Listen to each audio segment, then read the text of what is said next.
My conversation on Off the Mat this week was with Danny Cunningham, aka the Breathwork Breddah, an incredible breathwork teacher from London. It was super fun and insightful, full of little gems that I instantly took away to implement into my morning. Danny speaks about how your breath has the power to transform day-to-day moments of stress or overwhelm, and more importantly, he gave so many actionable, really simple methods that you can use to help you do so too. Our chat spanned topics of career shifts, of open-mindedness, of navigating a wellness space he didn't initially feel he fit into, as well as reaching transcendental ways of thinking simply via your breath. Trust me, you do not want to miss this episode of Off the Mat with the Breathwork Breddah. Okay, so we're going to do my favourite breathwork practice today. I've already done it myself. I do it like 3 times a day when I remember, on a weekend when I'm hungover. Not as much. So it's super simple. You can do it anywhere you are. You just need to be sat down. You kind of want your back erect or like sat up straight, almost like you've got that string that's pulling your head towards the ceiling. So get your posture all good. You can do this just sat on a chair with your feet flat on the floor, or you can do it sat down on the floor cross-legged, but make sure that back is straight. What we're going to do is we're going to play a song in the background that's got 2 chimes. One's a higher chime. You're going to breathe in really gently through your nose. And when you hear the lower chime, you're going to breathe out again really gently through your nose. It's super soft, almost as if the hairs in your nose are not moving at all. And yeah, let me know how you feel afterwards, and then we can talk a bit about the benefits. So I'm going to press play. You're ready. So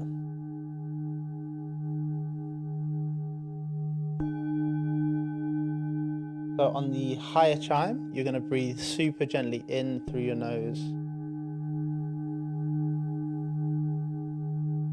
And on the lower chime, you're breathing super softly out again through your nose. Gently in. And super softly out. So you don't really want to be able to hear yourself breathe in. Gently in.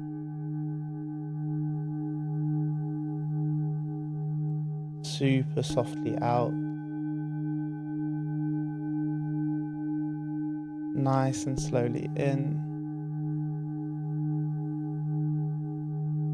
And again, super softly out. So we're going to do this for 5 minutes. If you lose your place, you're always in on the higher chime, and you're always out on the lower chime.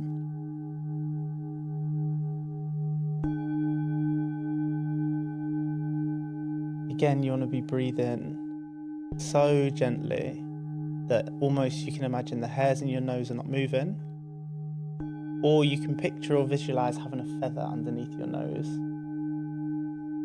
and you want to breathe so softly that that feather does not move.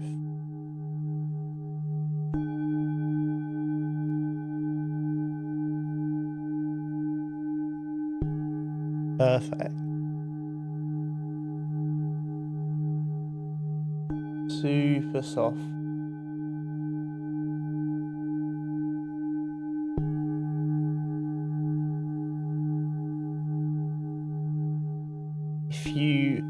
If your mind begins to wander, which it can and it might, just try to bring your attention back to anywhere that you feel the sensation of breathing in your body. So that might be the tip of your nose as you feel the air come in.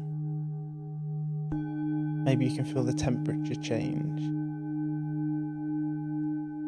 That might be the back of your throat. You feel the air hit your throat. It could be your ribs as they expand and contract. Or it could be your stomach as it does the same. So anytime you find your mind wandering, just bring your attention back to wherever you feel yourself breathing.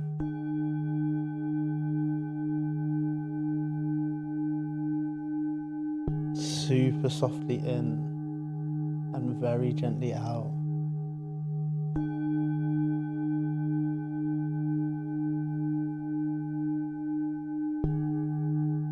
In your exhales, I want you to bring a total sense of relaxation to your body.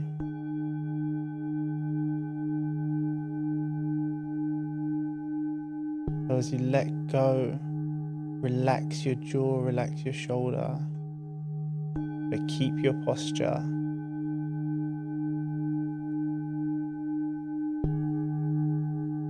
Perfect. Super soft, super slow.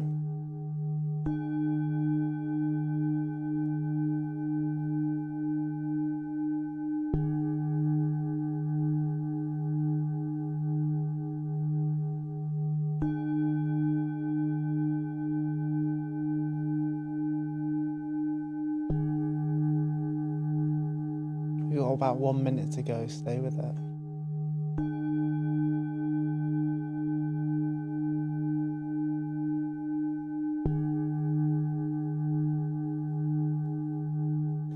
Nice and gently. You do not need to breathe in all the air you have.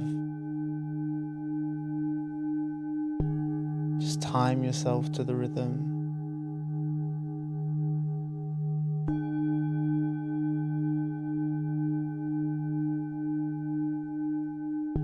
And one more time in.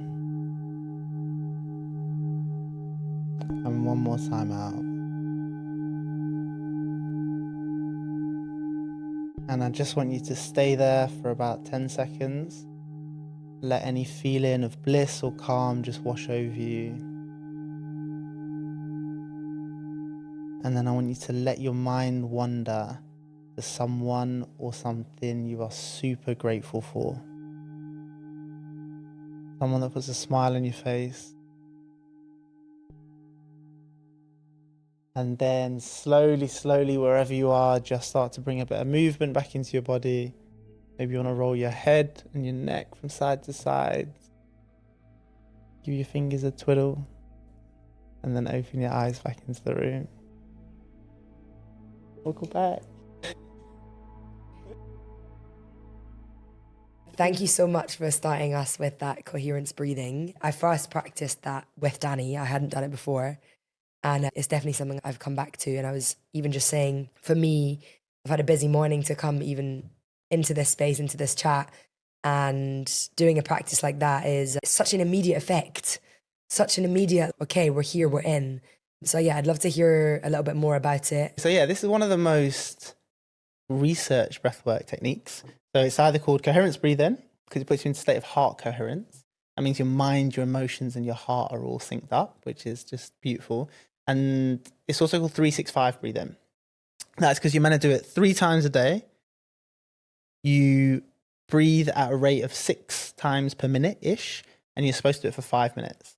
So the benefits come after 3.5, 4 minutes. So basically do it for 5 minutes and then you know you're golden.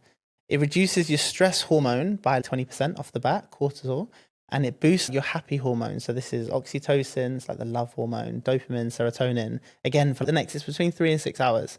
So they reckon you should do it every 4 hours. Okay. So I got my timer, so I do it like 8 a.m., midday, 4 p.m. Balances both sides of your nervous system. So this fight or flight nervous system and this rest and digest side. When it does that, it like basically smooths your heart rate into perfect smooth rhythm, which is amazing to help you manage your blood pressure. Physiologically, it's stunning for you. But then that kind of, the religious or spiritual angling from it. Again, when you breathe this way and you balance both sides of your nervous system, you sync your mind, your heart and your emotional system.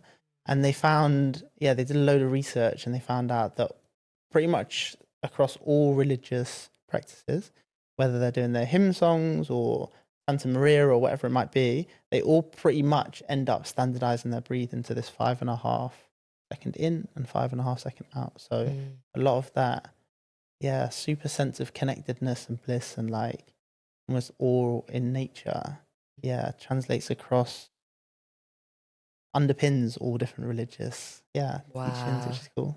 Incredible. I remember you telling me that. And I remember rethinking about that when I was in India last year and I found myself at an ashram, which is like a place of spiritual retreat where you have this really strict schedule from the 5 a.m. bell until you go to bed at early, whatever time, 8 or 9. And the first thing you do, the first thing I did at this ashram, or everyone did here, is chanting. So you wake up 5 a.m., sun is not even up yet, and you go into the ashram, like the yoga space, the hall, and you do an hour of really intense, chanting loud, chanting these prayers, and I didn't really know what I was chanting. It was wild, and the experience of doing that at the start was so uncomfortable for someone who's not experienced something like that before, from the UK, very different to a culture I grew up in, but it's completely euphoric, and you're chanting these words and these lines along with so many other people from all around the world, and you're chanting these mantras or prayers of gratitude, of joy, of connection, of community in another language. And it's also really synchronizing your breath. Yeah. And I so remember, I remember that story that Danny told me about coherence breathing, and I was like, I can literally feel like that's what's happening right now. Yeah, for sure. I'm in awe of the fact that you practice that 3 times a day. Do you have a little alarm on your phone that says I have an alarm at work, in coherence my work time? Yeah, in my work calendar. So when I get up, I have to do it first thing in the morning. If I don't, I lose. If I get up and I'm like, oh, I'm going to brush my teeth first, and then I'm like, my mind starts thinking about stuff, and I'm like, oh, I need to shower and get to the gym or whatever. If I don't get up and go straight to do it, often I'll miss it in my routine, and then I'm upset at myself. Once you miss the first one. Once you miss it, and then in work, in my Outlook calendar, I've got a midday, like 5 minutes coherence, and we're super lucky at work. When I'm in the office, we've got these little rooms that you can just go in, and at home I just do it on my own. Sometimes I snooze it, obviously, if I've got big things on at work, but when I am pushing it back, I'm like, this thing is amazing for my health, and whatever meeting or piece of work I'm probably pushing it back for is not amazing for my health. So during the week, I'm pretty good at doing it 3 times a week. On a weekend, I'm not as good at all. I'm fairly good at getting the first one done when I wake up, but then you're out and about, you're at the pub, you're doing whatever, and the weekend tends to go to shit for me. You're like, guys, everyone get a round in, and while you go get the round, 5 minutes coherence in the pub. Imagine. I love that. This is quite a big question to start off, but what's your relationship with discipline like? I can guarantee you, everyone listening to this podcast, including myself, we've got a long to-do list of things that we all want to fit into our day, whether it's an extra breath practice, another yoga practice, a run, eat healthier. There's an endless list of take my vitamins, all the stuff that we know we should all be doing.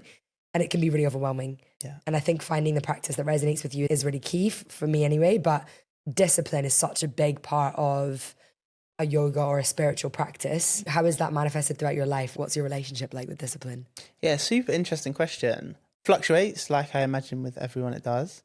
But those things where I find routine and I basically take it out of, I take the decision out of my conscious ability almost, when you just get up and you just become second nature.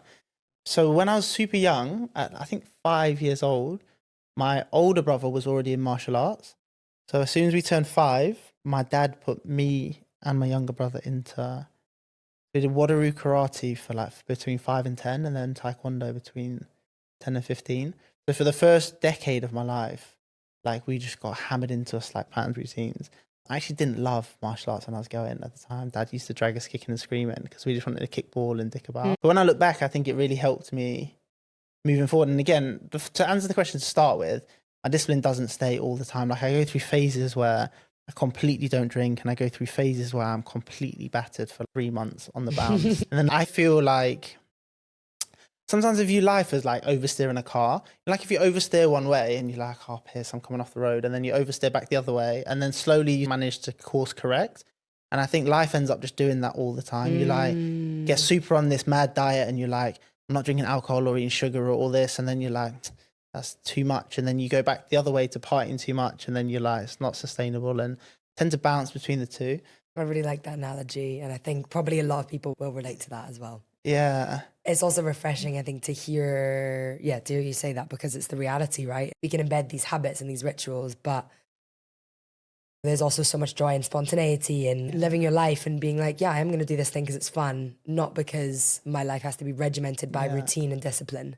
Yeah, completely. So basically, habit stacking is amazing. Like I said, if I get up and I'm doing something, I know I'm getting out of bed and I go straight to do this. I think that's really good. Yeah, that's from Atomic Habits, isn't it? Atomic Habits, yeah. Can you just, for anyone who hasn't read that book or doesn't know what habit stacking is? It's if you always get up first and make yourself a cup of tea, then you can be like, I'm going to get up, make the cup of tea as you already always do. As you let your tea brew for 6 or 7 minutes or whatever the perfect amount of time is, you can then go off and do coherence breathing. So it is attaching a new habit to a habit that you already do. From Atomic Habits, it's also amazing in a guy called Adam Richardson's book, how to build a body that lasts. But in general, if you can just attach things to It's a game changer. game changer. Such a game changer. Speaking of a cup of tea, that's not your drink and snack of choice today, but Wouldn't know. Danny's chosen a kombucha today. Yeah. Actually, our second guest to choose kombucha. What did you say, raspberry or ginger? Ginger, please. Ginger for you. Yeah. Would you like a glass or you want straight from the bottle? I'm going to drink this straight from the bottle. All right, Thank let's you. do it.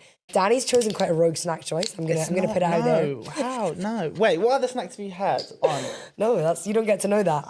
But pain. today we have This is an elite snack. There's no way that's a rogue snack. a Baby Bell. I know everyone watching this is go. going to go off and buy 6 Baby Bells, and you can all message me, thank you. You know, when you see something from the past and you're like, I'm going to be honest, I don't think I've eaten a Baby Bell since I was a child. I opened it. I think something about it that people like, though, is the satisfaction of just peeling the gooey red bit off. That's cheese, surely. experience. You know what? This is actually going to be a bit boring, but when I got back from my year, I did a year away when I learnt breathwork, which we can go into later. Yeah. Got back, and through work, I get like a health check. So we do a health check once a year.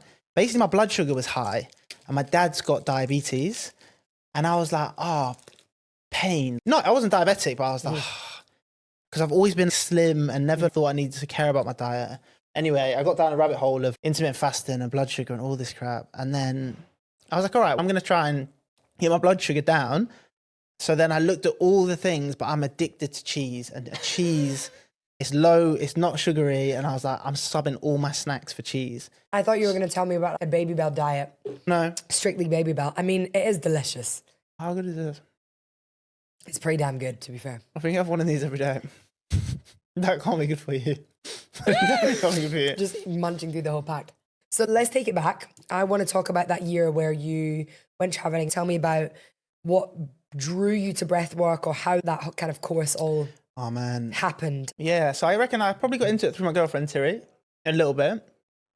More than a little bit. But 2 years before I became a breathwork instructor, Terry had been like, Danny, I want to take you to a breathwork class. It's in East London, Sunday morning, so you can't go out on a Saturday. I was in my party boy era, so I was like, I can't go out Saturday. What? I've got to get up. Got to get to East London at 9 a.m. That's going to cost you like 30, 40 quid, whatever. We're going to lie down. It's going to teach you to breathe. I was like, you're smoking crack. I was like, what? I know how to breathe. I'm not going to East. I'm not paying. I'm not going on my Saturday. So I was like, screw this. And then just as we're going on a year sabbatical, I started reading a book called Breathe by James Nestor. Everyone should read that book. It is phenomenal. Really well written. It's like a story, guides you through. It's just like you're encaptured by it, but you come away from it. Also, by the way, Terry had told me to read that 2 years ago, and I was like, babe, shut up, I don't care. Shout out to Terry, by the Big way. shout And out as to always, Terry. we're going to put all these recommendations, books, anything we mention in the podcast notes in case you want to. You should read this book. So as we're going on sabbatical, I'm reading this book, and I got halfway through it, and yeah, it's just a fascinating story, but by the end of it, you come away from it. I should never breathe through my mouth in day-to-day life. Like, you should always be breathing through your nose. So that got me like a bit interested that I'd got to a high level in martial arts, and I got to a high level in football, and I'd had asthma as a kid, but no one had ever really come and talk to me about the way that you should breathe, which when I look back is really strange considering how often we breathe throughout the day, and especially how important it is for sports performance and anxiety and everything. So then it piqued my interest, and I was like, I'm not breathing through my mouth ever again. Got me interested enough to read Wim Hof's book. I'm a super nerdy reader, and I was on a year abroad, so I was just voraciously. Anyway, I read Wim Hof's book. Again, wasn't like super like, oh, breathwork's cool, but I was just intrigued by it. Started doing the shower cold for 1 minute at the end of my showers, and then I was a little bit anxious in Barcelona, which was the first place we went on our year away. We were doing 2 months in Barca. A little bit anxious. We were trying to run a business abroad. It was a big shift. I was like, screw it, I'm going to try this breathwork malarkey. And yeah, just found it really calming and found it really helpful, and you can notice a bit of a shift. So for the whole year, me and Terry had made deals on our year abroad. So some of it was I wanted to be in Spanish-speaking countries to learn Spanish while we were away, and some of it was she wanted to do a ski season, and one of hers was she wanted to do another teacher training. She's a yoga instructor. And at the time, I'd been like, I don't care about doing a wellness teacher training. I'll just go and travel on my own while you go to this. And then slowly as the years started going by, I'd got more and more interested in breathwork. And she was like, I want to go and do a breathwork course. It's with this guy called Mike. I've trained with him in India. He's one of the best that you can train under. she was like, that's what I'm going to go and do. And I was like, oh, maybe I could come and do that. So I basically followed Tiri into the teacher training. It was in South Africa. He normally does them in India. South Africa was high on our list of places we wanted to go. It all just felt, everything just slots in perfectly. And also normally to get onto Mike's trainings, you have to have done 2 years self-practice. You have to have 3 interviews. He's super oversubscribed in India because it was only his second time in South Africa. Because Tiri had trained with him before, it wasn't as oversubscribed. So if you knew him or trained with him or something, he was like, you can come through. He still belled me and we had to have a call and he was like, why do you want to do this? Blah, blah, blah. But I feel like I snuck under the radar a little bit to get trained by such a good person. I feel like I really just shimmied my way in. And then, yeah, day number 1, by the time I got there, I thought I was going to go and learn like how to teach box breathing or how to box breathe or all these generic things you hear. And we get in, we lay down, we did conscious connected breath work. And from that first time, I was just like, I just had this convo with my uncle this morning. Like, everyone living needs to understand you can experience or access these states just by utilizing your breathing. And yeah, my first time I did it, I was blown away. And then I was on a teacher training with one of the best guys in the world for a month. Came out of it like, yeah, I was like, shh. So yeah, that's kind of my story into it. I'm so like grateful to Tiri, your girlfriend, for She bringing you on that path. Yeah. So for someone who might be listening to this podcast who maybe has a bit of a yoga practice or is interested in that world, breathwork is its own whole separate thing. And yes, we talk about pranayama as one of the 8 limbs of yoga, which is breathwork. Yogic breathwork or traditional yogic breathwork practices are different. The first time I came to Danny's conscious connected breathwork, I was really doing it wrong for the first bit because we practice so much our deep belly breathing, but through the nose and into the throat. And then I was suddenly doing this practice where I was all through the mouth, forced breathing through the mouth. And I was like, feels really unnatural to do. Obviously, I then dropped into it and had this amazing experience, which we will talk about more. But for someone who might not have practiced any breath work other than maybe box breathing or something simple, what is breath work? Okay, yeah, fair. So basically, so everyone will have done breath work in their life so far, because every single time that you consciously engage your breathing system, you're basically engaging in breath work. Yeah. So the way we breathe normally is subconsciously or unconsciously. I always get those words mixed, but basically we don't think about it. So it happens completely under the radar of consciousness. If we had to think about it, we couldn't have this conversation. We couldn't be walking, or you can't be like, walk, breathe, walk. It doesn't work. So anytime that you consciously want to take a deep breath to relax yourself, you're pretty much doing breath work. And sometimes that is also subconscious. You see it in people when you're stressed, you're like, oh, you have a big sigh or something like that. And that's also subconscious, but it is intuitive in a way. And I think on that, I don't have kids yet, but if you have a kid and they're crying uncontrollably, the first thing you'll tell them to do is regulate their breathing. If I've had asthma attacks and panic attacks. When the paramedics get there, the first thing they do, focus on your exhales, control your breathing. If your best mate's just, I don't know what, something bad's really happened to them, they found out they've been cheated on or something, they're crying uncontrollably, they're out of control. Literally the first thing we advise people to do when shit hits the fan is control your breathing. Deep breath in, slow breath out, in through your nose, lift up.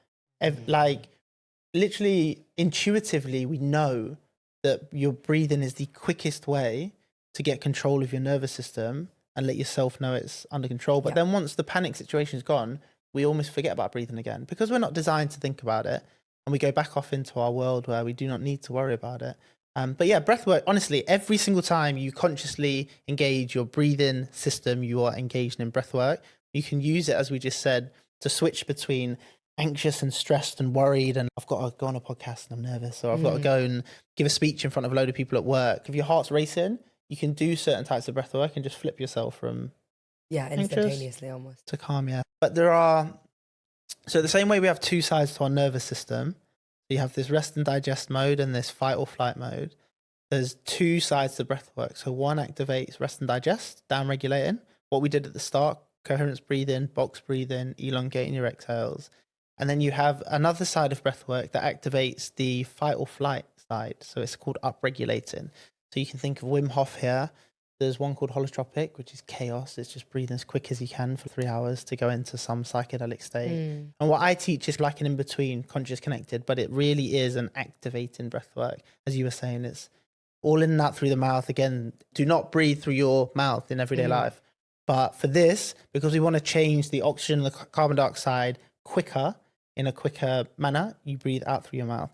And it's fascinating to then look, if we think of it on a spectrum of a small thing that you can do to just make you feel better in an instant, to then the power of how far you can push it and what physical, emotional states you can bring yourself to using just the breath.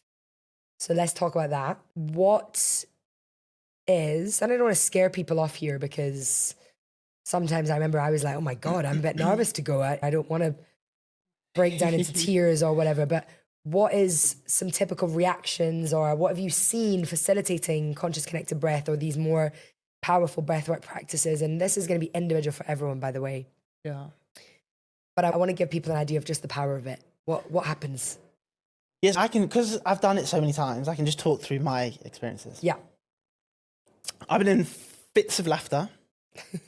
I've been in floods of tears and not known why I was crying. And always, for me, it's always been in a happy sense, like just super feel like a mad sense of gratitude for being alive, or just your friends or whatever. Been in floods of tears out of nowhere, which was mad for me because I'm not like a normal cry person. You can have body sensations where you're feeling a bit tingly or tight, or you feel like your body's pulsing. You can literally go on euphoric journeys. I've almost felt like I'm in space, just floating around, completing odd little side missions. My subconscious is just off, completing side missions. What else? You can deal with, so there's like a trauma side to it. So you can definitely deal with, a lot of the times the way I explain it is when you breathe this way and in this manner, your conscious mind just dissolves out of the way. So the ego, the narrating, I'm Danny, I'm on Christie's podcast at 2, I then need to get back on my bike and get to here, all this, what am I going to eat for dinner, blah, blah, blah. You cannot think of all that stuff when you're going through this practice. And when your conscious mind dissolves, a few things, interesting things happen. One, time dissolves. So you have no real concept of, everyone that comes out of it is, first couple of minutes, pain. I can't breathe like this for 40 minutes. That's lunacy. And then you blink and the whole 40 minutes is gone and you're on the other side. Like, what's just happened? Where have I? So time completely disappears. Can confirm. Yeah, which is insane. And then also when your conscious mind's out of the way, it just provides the space for your subconscious mind to go and explore. And that is not just different for every individual person. That is different every time you come down to breathe. So lots of people that come back and they're like, mental. The first time I experienced this and this, and the next time it was this. And it's almost like your dream's the same every single night. Like your subconscious is so vast, so expansive, and it's often not on a leash, but your conscious mind it's trying to protect you, but it doesn't let it go off into these places. And we also live in a society and a world that we have to, do lots of stuff, and we have a lot of societal expectation and pressure and work and relationships and all that stuff. So there's not the space to explore, almost let yourself do this. Yeah. But again, as you were saying, it's first of all, it's annoying because it's quite hard to explain until you experience it, which is why I think breathwork gets this quite ethereal, woo-woo-y reputation. Because everyone comes out of it like, oh my God, I just breathed myself and I just saw, and I can't put my word into it, and you're like this. And to be honest, it literally is exactly like that. It's hard to, not everyone talks, I don't know who I was imitating then. That's me. But like you can sometimes see stuff online and flip, I just experienced this and this, and you can't quite pinpoint. But this is why it's so much fun, because everyone just goes away and they're like, to their friends, can't quite explain what this was, but you have to go back. Yeah. You have to go and try it. The only way I promise is you, to come. Yeah, which is cool, because that's a nice way to... We're definitely going to share, by the way, where and when you can come practice with Danny and experience this. But I when I came along, I'm also really not a crier, and it's something I actually get sad about. Yeah. Because sometimes I really want to cry. Yeah. You know that scene in The Holiday where she's like, just one tear, and she's like trying to force herself to cry. Yeah. I used to joke that was me, because it's just obviously not how my body releases emotion, really. I've actually gotten a little bit better, and I would say that's through my yoga practice and my spiritual practice and the journey I've been on the last few years. I've definitely connected more with my emotions and understood how to regulate them a little bit more or feel them. But in the conscious connected breathwork, really quite fast into it, about 5 minutes in, I just feel tears streaming down my face, streaming, not stopping, which is so rare for me. Like, I can't explain. And I was so happy because I was like, I'm crying. I'm so happy I'm crying. I don't know what I'm crying about. it was such a transcendental experience, honestly. It was a real like natural high, and that was maybe 5 minutes in, I think. It was so close to the start. Like you said, time is difficult to explain in that experience. But yeah, that style of breath work, how often do you practice that? I try to do it like once a month. Okay. But And I'm not always yourself, or you're going to someone else facilitating? I would rather go to someone else, but I haven't been. And this year, I don't think I've done it once a month either. I've probably done it once every 2 months. I try to, because for me, it's a complete reset, complete whoosh, especially if you're dealing with stuff or your mind's super busy, it can help you just clear it up. And I'm actually overdue. I would rather do it with someone else. It's like with everything, like doing your own yoga at home versus coming to your class, or doing your own gym session versus going to a PT, or everything is better being held by someone who's a professional trained to do it. Especially when you are someone who curates and facilitates a space, to then receive, not just give, a practice that you're passionate about is fundamental, I think, for long-term belief and enjoyment in it, because you can't just give and not receive. So yeah, 100%. you should go along to one. I'm honestly, this week or next week, I'm going to be at one for sure, because I haven't done it in long enough, and I do my daily thing, but this Conscious Connected is, When you just said it's like hitting a reset button, I like that phrase, because I think it's quite descriptive of when or why you might want to go to it. Has there been, over the last few years of your life, points or emotional journeys or stuff that's happened, big change that you've had to deal with, where breathwork has been fundamental to helping you get through it? No, but only because I only trained in breathwork a year ago. True. And before that, I hadn't really experienced it. But the first time I lay down to do especially conscious connected breathwork, you can do all sorts of conscious connected breathwork. The first time I lay down to do it, when I did it in South Africa on my teacher training, day number 1, did not know what I was in for or what this thing was. And some people can say, if you're spiritual or religious, I'm not really religious, but some people like I talk to God, or some people have these things, they'll call them downloads, and they'll be like, God came and he told me to do this, or it solved this problem for me, or whatever. And in my first ever one, like, again, time, I don't know, but at some point in the breathing, a voice popped into my head that, in my opinion, it was like me talking to myself, but I couldn't go back and tell you who it sounded like. But it was clear it was a voice. It was like an audio perception. Came into my head, and it was like, forgive yourself for not making it as a footballer, which for me was super... Basically something that... just got goosebumps. Yeah, it was, honestly, I didn't want to talk about, like, it was mad, because a super quick backstory, like, I was good at football and close, and my dad was a footballer, and my brother went into it, and there was loads of stuff where I thought I was good enough technically, but maybe not, performance, things like all this sort of stuff. And all through my entire life, even to that point, this was like last year, and I think even when that came up, I still didn't realize how much you hold on to, or how much these things are still guiding so much of what you do. Like when I was going through uni, and you become the football person, or then you come out into the real world, and at some point it's hard to shed a narrative that you've built. You identify with this person you've created. But it popped into my head clear as day. Wow. Forgive yourself for not making it. And I was like, shit, man. And that wasn't something you really felt? I hadn't thought about that at all. I didn't know I was I'm carrying really that. disappointed that's not the course my life took, but maybe subconsciously deep down that was there. Yeah, and there are parts of that I don't love. I hate watching football, and I think a bit of a part of that is because I'm comparative and jealous, and I've got mates that play and whatever, and it just popped into my head. Yeah, so it just goes to show how, like, even when I wouldn't say, because I think a lot of people that end up in breathwork come from the way that you phrase that question. I think most people find breathwork because they've had some big event they've gone through, they've lost someone, or they've had some breakdown, or and maybe the traditional help to them, whether it's medication or whatever, is not really helping. It's almost failed, or it's not right for that person or whatever. And then they end up searching for something else to heal them, and they come across breathwork. And so for me, when I initially interacted with the space, it can be, as we were talking about, it can be quite woo-woo and out there and ethereal. And a lot of people have feathers and crystals and tarot cards and like the whole spiritual world. Personality. And again, there's nothing wrong with it. But for me, it didn't resonate as a person. It's not an environment I would have engaged with. But I think a lot of people, if they have had some big cataclysmic event, they can almost look past that a little bit, because they're like, what is the thing that you're doing that might help me? And then they discover breath work, and they can or they're just a person that actually loves all the spirituality stuff. Whereas for me, yeah, I got, as we talked about at the start, I got not dragged to it, but my girlfriend, I like hop, skip, tripped into becoming a breathwork coach. Not had some revelationary thing that breathwork really helped me get through as a kid or adult or breakdown or whatever. I just discovered it was like, shit the bed. Everyone needs to know this is something they can access and do just with their breathing. Free. And then free, anyone could do it. No fancy clothing, no like reformer Pilates machine. And then also I started to look at, why did I not interact with the space, or why would I not interact with the space?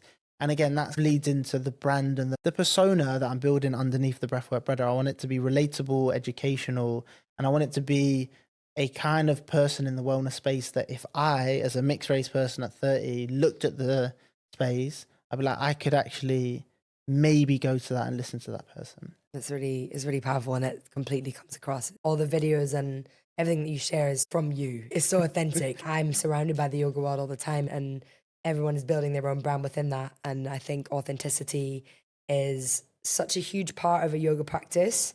Finding your authentic voice as a teacher, as a facilitator, as a host is really what's going to bring the right audience for you in whatever capacity that is, or whatever discipline that you're training or you're sharing.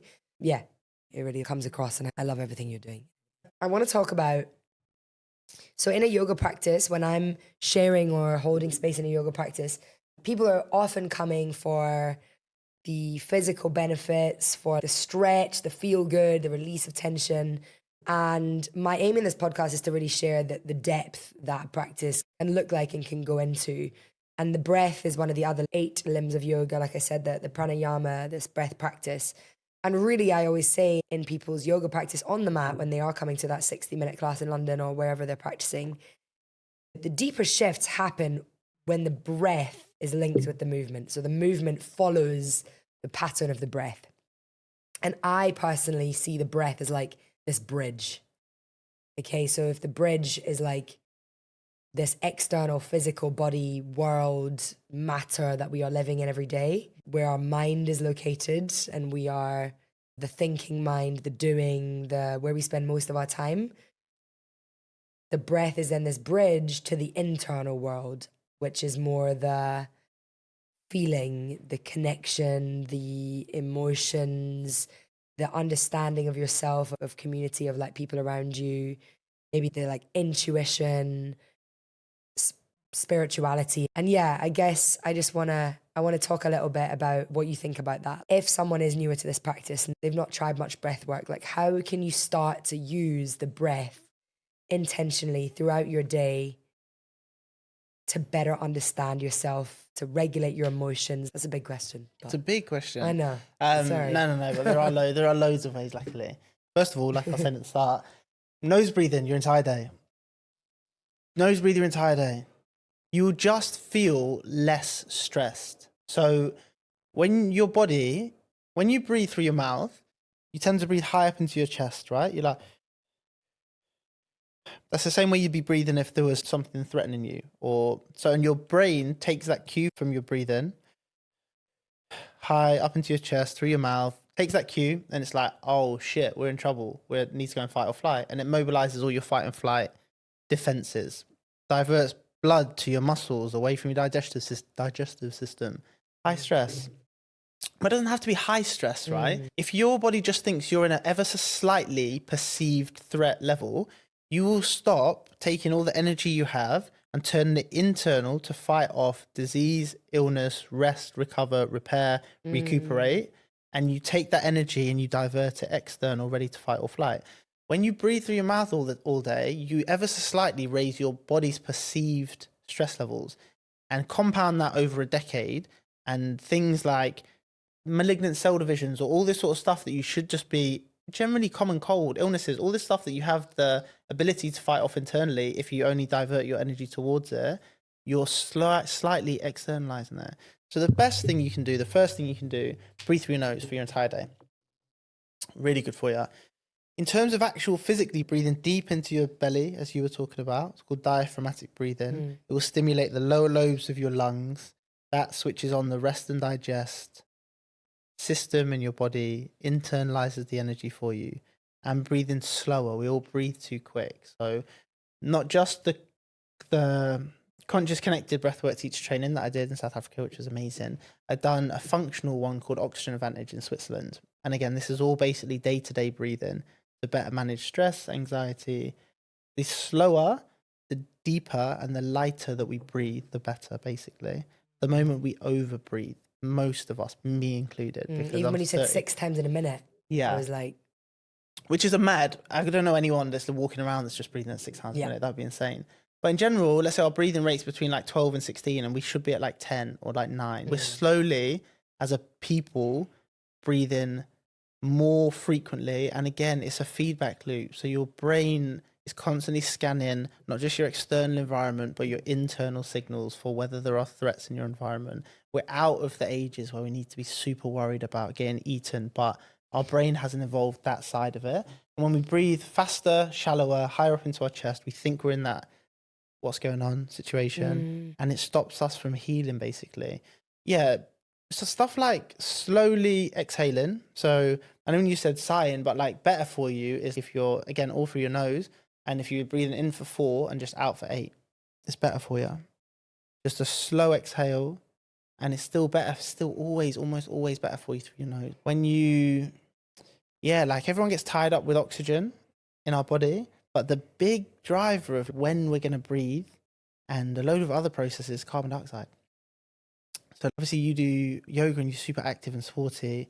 Same for me, like in general, if you can run nose breathing, you'll be better. If you can do your gym session through nose breathing, because you'll get more oxygen to your muscles if you basically breathe through your nose. I feel like I'm going around like veering off, but to summarize, I guess, to better breathe in everyday life through your nose, super slow if you can. Becoming breath aware is probably the first thing you can do. So let's say someone walks in this room that neither of us like, our breathing will change. It will become a bit higher and sharper. Someone walks in the room that we both love, our breathing will also show that. And as you go through your week, if you just start noticing, if you're on the tube and there's like loads of people all around you, your breathing will reflect that. Just becoming aware of how you're breathing through day to day in different situations. And then the next step is starting to consciously control and augment it. But become breath aware, breathe through your nose. Even just through having this conversation, it's like when you say don't think about the elephant in the room, and then you think about that. Through that whole thing, I was just like breathing with exactly what you were saying, like slowing my exhale, and it's such an instant fix. And I just, it's something I really, really value and just want to continue more and more of in my life. And I want to share the message far and wide because it's so easy. It's so easy. And it's so helpful. Tell me about the marathon. Marathons were so tough. Marathons. Marathons were tough, but learned loads going through them. So my friend had a charity run that he got 50 of us to do. It's an amazing cause. He lost his dad to suicide. 3 of them set up this charity. They got 50 of us to run 2 marathons in 2 days to raise money for it. It's amazing. They're called the Hunchman Trust. And I have this thing, which I said a few times now, where if I look at something, it's like a challenge or something, and my heart starts racing instantly, that's a sign for me that I have to do it. Because I think the things that you do that you're most scared of always end up being the most. You learn the most. My favorite, I only have one quote in my bedroom, and it's life starts at the edge of your comfort zone. And life starts at the edge of your comfort zone. Life starts at the edge of your comfort zone. Yeah, it's the only quote I have in my room. And I literally, I find it so... Basically, in 2012, I think, I was traveling at uni in like Thailand and Australia. And the 3 best things I did, bungee, skydive, and scuba. And I'm scared of being in the middle of the ocean. And heights, I'm not like... If I think about being on top of a building now, my palms will get sweaty. And I came back from those 2 months, and they were the best things I did. And from then, in 2012, I was like, anything that someone asks me, if my heart starts just racing, because I'm a bit scared of it, I'm just going to jump in and say yes. So I went in, did these 2 marathons, which was just a lot. But I took it as an opportunity to really understand the breathe, because I'd just done this functional breathwork course by this, again, world-leading functional breathwork guy. It's called Patrick McKeown, and he leads the Oxygen Advantage. And I'd just been there and done that. And I took the opportunity to go and implement all of the stuff he's saying. Can you nose breathe a half marathon? Can you get through all this sort of stuff? You nose breathe the whole time? No. Oh my God. You know what? I thought I was going to be able to. And on I had the worst. So in my training, I was up to 28K nose breathing, and I felt good. Marathon's 42. And then on marathon day, marathon number 1, by like half of it, 21, I was like, I threw up like 3 times. And then on day 2, I was nose breathing a lot when I came back to it. But yeah, like we said at the start, I switched my diet like a year ago to pretty much not no carbs, but like a much lower carb diet. And before these marathons, you basically do a carb load, which I think basically just fucked me. Yeah. Because I got into the marathon and yeah, normally by half marathon, I'm chilling, just popping along. What's going on? This is nice. All nose breathing. And by half marathon, No. day 1, I was fighting for my life. I was like, yo, I'm going to die here.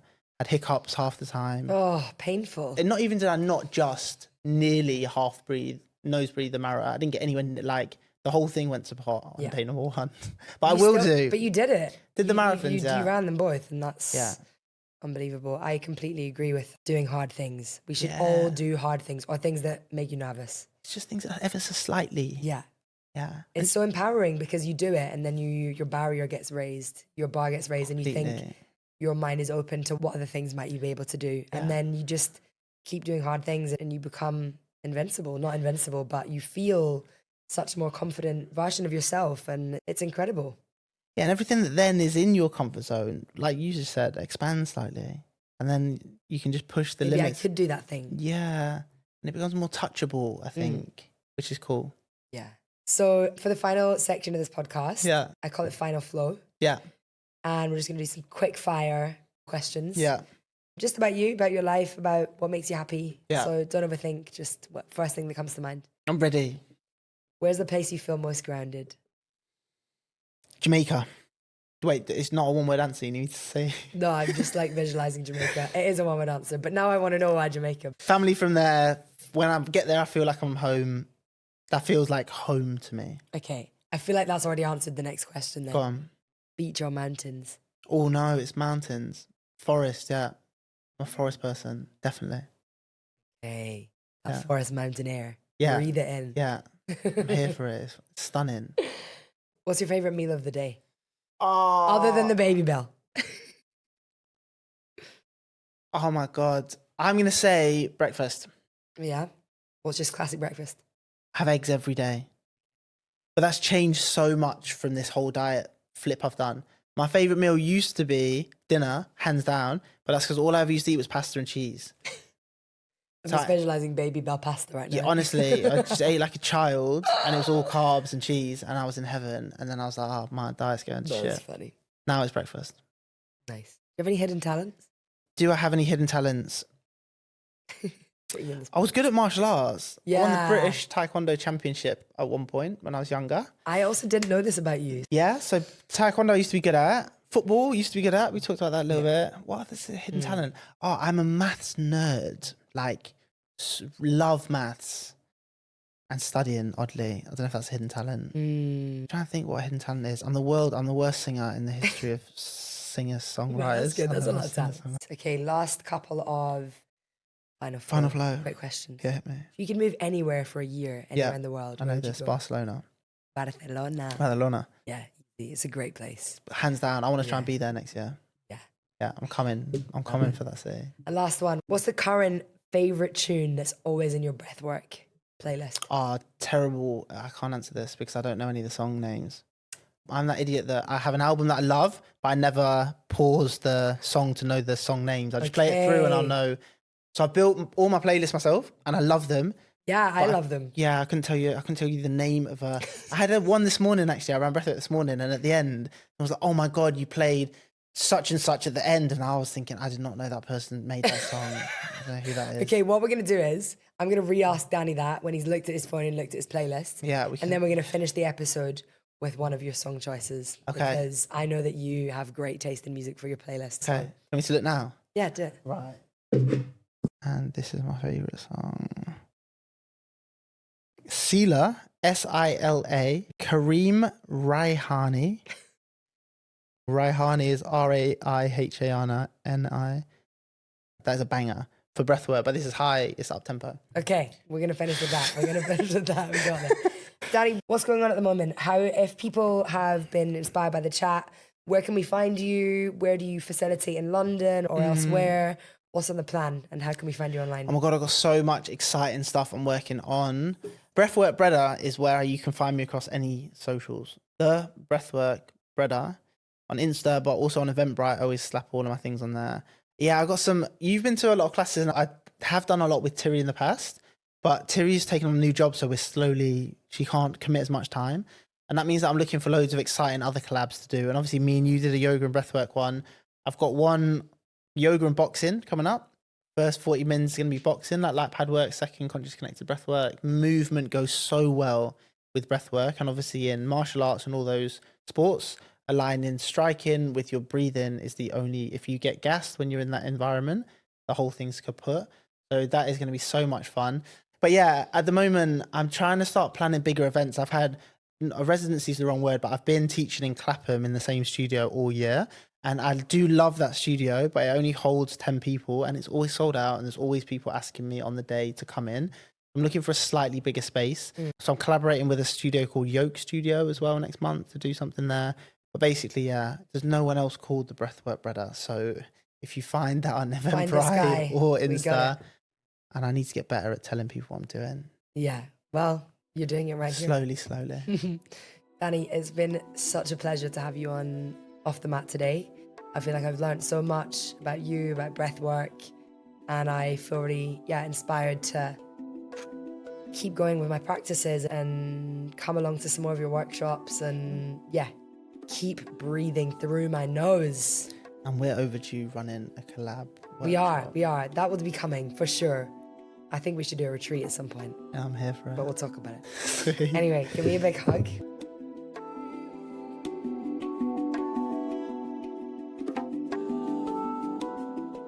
If you enjoyed this chat, why not share it with a friend? You can find me on Instagram at Christy Knight Yoga, or you can subscribe to Off the Mat Podcast to be notified for next week's episode. See you then.